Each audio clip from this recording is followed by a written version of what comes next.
వికారాబాద్ జిల్లాలో కాగ్నా నదిపై నిర్మించిన బ్రిడ్జిపై భారీ రంధ్రం ఏర్పడింది.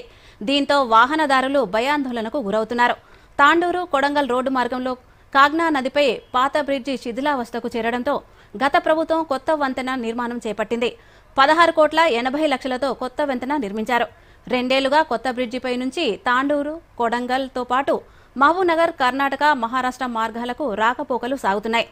అయితే క్రొత్త బ్రిడ్జిపై భారీ రంధ్రం ఏర్పడడం భయాందోళనకు గురిచేస్తోంది.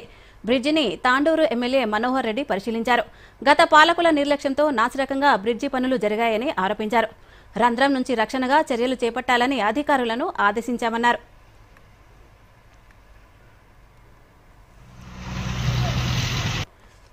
రోజు దాదాపు ఒక 10 నుంచి 20 వేల వెహికల్స్ ఈరోజు ఈ రోడ్లో పోతున్నాయి.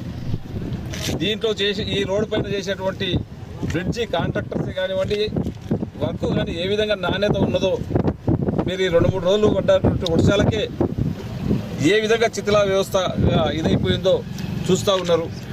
దీన్ని వెంబడి అధికారులకు కూడా చెప్పించి ఈ ఎక్స్పోర్ట్స్ కంపెనీని ఒకటి ఇమ్మీడియట్ వాళ్ళని కూడా రప్పించి వాళ్ళతోని ఏం చేయాలో, దీన్ని ఏం చేస్తే బాగుంటుంది, ఫ్యూచర్లో దీనిపైన వెహికల్స్ పోవడానికి అనుమతించాలన్నా వద్దా అని చెప్పి, దీనిపైన వెహికల్స్ అనుమతించాలన్నా వద్దా అని చెప్పి వాళ్ళ ఒపీనియన్ తీసుకొని దీనికి ఎంబడే గౌరవ మా ముఖ్యమంత్రి గారికి చెప్పి ఖచ్చితంగా దీన్ని పునరుద్ధరిస్తామని